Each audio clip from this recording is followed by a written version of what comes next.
नमस्कार मित्रांनो, आता आपण सर्व 2024 या नवीन वर्षात पदार्पण करणार आहोत. मागच्या 2023 या वर्षात सर्वांच्याच काही ना काही आठवणी असतील, तशाच माझ्याही आहेत. तर आज मी तुमच्यासमोर मांडणार आहेत माझ्या सह्याद्रीतल्या काही आठवणी. तर 2023 हे वर्ष माझ्यासाठी प्रचंड धाडसी म्हणजेच ॲडव्हेंचरस होतं. हे झालं एका वाक्यात. आता ते कसं होतं ते सांगतो. तर सुरुवात झाली 1 जानेवारी 2023 नाशिकमधील नवरा नवरी या सुळक्यापासून. आयुष्यात पहिल्यांदाच असं काहीतरी धाडस करणार होतो, त्यामुळे भीती तर होतीच. पण महाराजांचं नाव घेतलं आणि सुरू केली चढाई आणि नवरा नवरी सुळके सर केले. नवीन वर्षाची अशी सुरुवात होईल ही अपेक्षाही नव्हती आणि या सुळक्यांमुळे आत्मविश्वास वाढला. त्यामुळेच Wazir, Tailbaila third wall, front wall, traditional लूट आणि कळकराई सुळका हे सुळके सर केले. त्यातलाच वजीर म्हणजे खूपच आव्हानात्मक. त्याची 90 अंश कोनातील चढाई, शिवाय ओव्हरहँग म्हणजे जीवनाची कसोटी बघणारच. हे सर्व सर केल्यामुळे आत्मविश्वास इतका प्रचंड वाढला, आता कोणत्याही संकटांना सामोरे जाण्याची शक्ती मिळाली.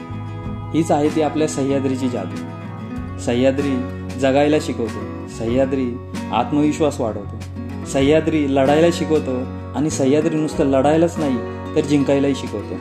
त्यामुळेच सह्याद्री म्हणजे एक जादुई नगरीच आहे आणि आपण गर्वाने सांगू शकतो की आम्ही सह्याद्रीतले एक सूक्ष्म कण आहोत. मात्र सह्याद्रीची आपल्याकडून फक्त एकच अपेक्षा आहे, ती म्हणजे सह्याद्री स्वच्छ आणि सुंदर ठेवणे, आणि ती इच्छा आपण पूर्ण करतच राहू.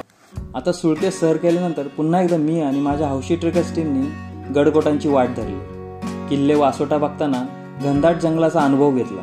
सह्याद्रीतील सुंदर अशी प्लस व्हॅली अनुभवली.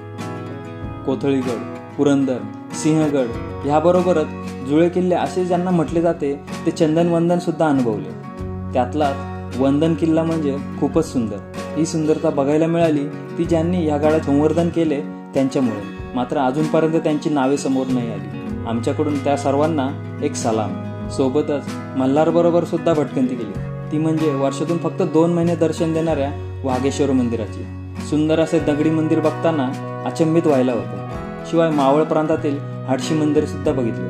आता मी तसा कोकणातल्या चिपळूण या गावचा. त्यामुळे शिमगा म्हणजे जल्लोष आणि उत्साहाचा एक संगमच. तो तर इतक्या सुंदर प्रकारे अनुभवला की ते एका वाक्यात सांगू शकत नाही. तर असं काही माझं 2023 वर्ष मी अनुभवलं. तुमच्याही खूप साऱ्या आठवणी असतील 2023च्या, तर त्या मला कमेंट करून नक्की कळवा.